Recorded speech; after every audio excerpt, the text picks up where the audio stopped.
Marilyn and I got to board a ship and go through Paul's missionary journey. One of the places that we stopped was Ephesus, and the amphitheater was huge. I now know why in drama they came up with the masking as I studied Greek drama.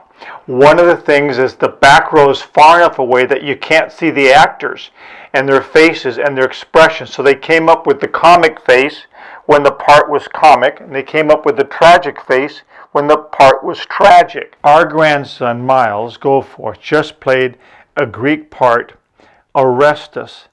That was the leading role, really cool. He's 15. Mrs. Matthew cast him in that part. And so he's up and coming. He loves drama. And the play, Oresta, was written by Aeschylus. Aeschylus was so loved by the Greek people. Everywhere he walked, he was recognized. He was a poet and a playwright. And the Greeks loved doing dramas and going to plays in their amphitheaters. The uniqueness of this man and his story is almost far-fetched. You're going to find this like a tall tale and hard to believe.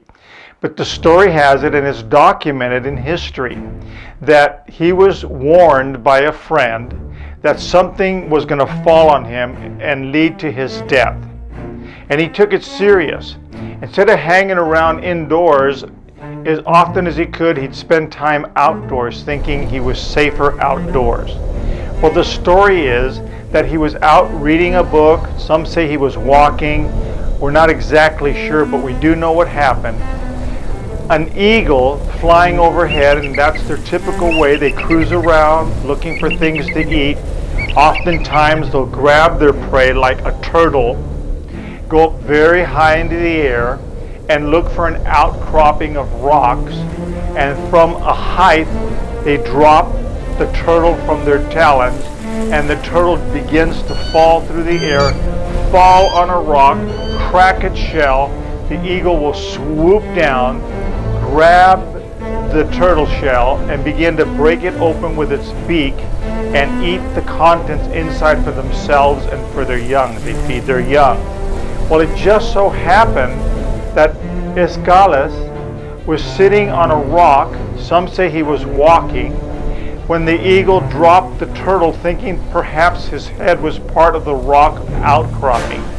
And of all things, from that distance, the turtle fell right onto his head and killed him at the age of 64 in 455 BC. What are the odds of a turtle falling out of the sky and killing you after you've been warned that something was going to fall on your head? What a story. It led me to begin to think about that our life is ordered by God.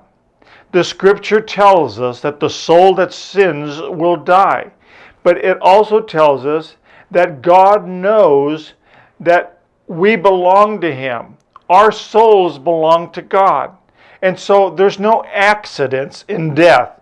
God has a destiny for each one of us. Hopefully it's not a turtle falling on us. But there is no accidents with God. Now with Jesus, when He came to this earth, He paid the price for the souls that sin. So if we give our life to Christ, He forgives us, cleanses us. And in the book of Hebrews it tells us when He comes back again, the soul that sins is basically forgiven. So if we go to Christ and receive His forgiveness, His second coming is a joyful occasion to establish the kingdom where we will rule and reign with Christ. So our future and our appointment lays in His hands. We have no fear of death if we've surrendered to Christ, because He has ordered our steps. We need to have a fear if we haven't done that, because something tragic will happen. The tragic mask will come onto our face, and it will remain for eternity because we did not choose Christ for our salvation.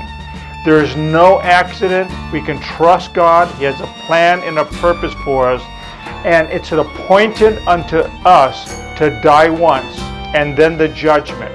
Are you ready to be appointed to your demise?